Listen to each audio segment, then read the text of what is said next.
You're watching CCN, Clarksville Community Network. Produced by Goodwin Productions. Powered by CDE Lightband.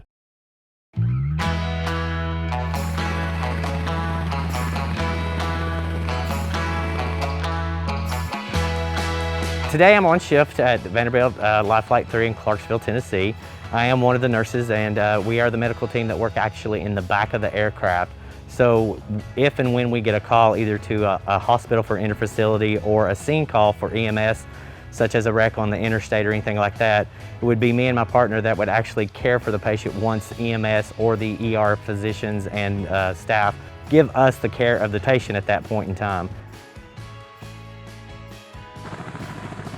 We not only care for the patient, but we actually do like continuity of care. But we may also expedite or maybe change a little bit of the interventions that we possibly can do via our protocols and what we're allowed to do as far as our medical directors have given us the permission to do.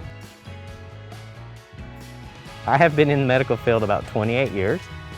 I started off in a very small rural town, grew up and decided I wanted to go to the big city, so I moved to Cookeville, Tennessee.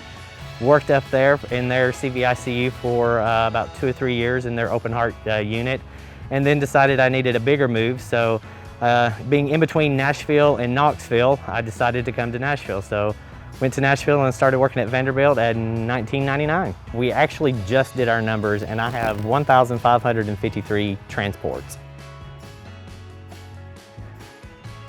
We're not first responders, so someone else is always responding to the patient first. Either the patient goes to the emergency department or the ICU, or the local EMS will go to the car accident, heart attacks, strokes, or whatever, and they'll initiate the first line of care. And then if it's something that they feel like it needs a little bit more, or it's outside of their scope, that's when we get called in. And again, it's a continuity of care, and then we may actually do some other interventions that we're allowed to do just based off of the training that we have versus the training that the local EMS has.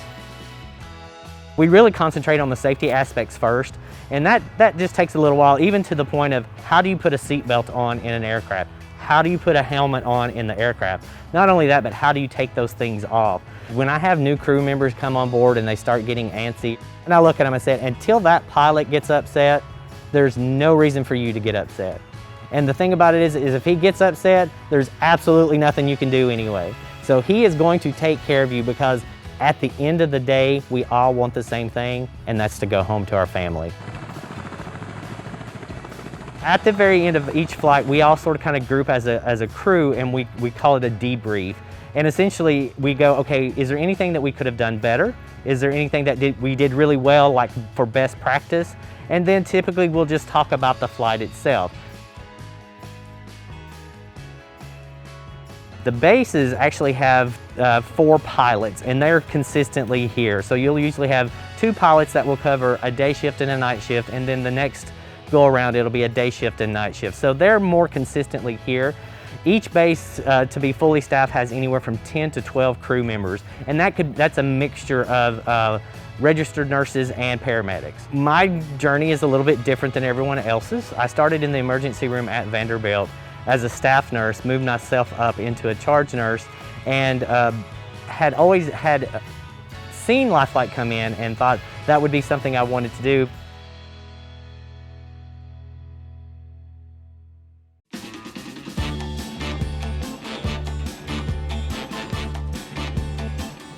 %35% of our nurses have advanced degrees, meaning they have masters in something. So they have a master's in science, and we've got some that are education, some that are informatics, some that is leadership. So coming to work here is fun, but it also is mentally a challenge, because you can't be lazy when you come here, because you have so many of these minds that are so smart, and that you're just going and you just want knowledge like they want it. So the next thing you know, you swear you're never going to go back to school, and the next thing you know, you're back into school. So, I mean, I said after my BSN, wasn't going to go back to school. 10 years later, went back and got my master's degree in acute care nurse practitioner. Said that was it. Went back 10 years later and got my doctorate degree at Vanderbilt. I got my DNP at Doctor of Nursing Practice at Vandy. Said that was it, and then a year later went back and got my family nurse practitioner. I'm a workaholic. I love what I do. I work at Lifeline because it is a fun job. It's the best job I've ever had. However, I'm also a nurse practitioner, so I will do nurse practitioner on the side and do that. But you know, a lot of times I've gotten to the age now that I just like to sit on my back patio with my family and just enjoy not really doing anything, because when you're in this industry, you are constantly on the go, and sometimes you just gotta take your time and just relax and just enjoy the day and not really do anything, you know, per se, as far as that goes. Obviously traveling is always there, you know, but sometimes it's just being at home and on my back patio and not doing anything.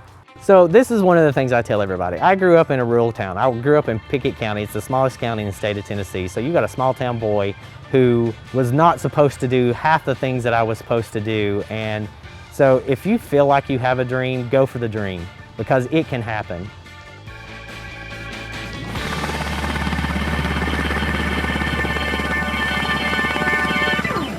For current and exclusive content, subscribe to CDE Lightband, connecting you at the speed of light.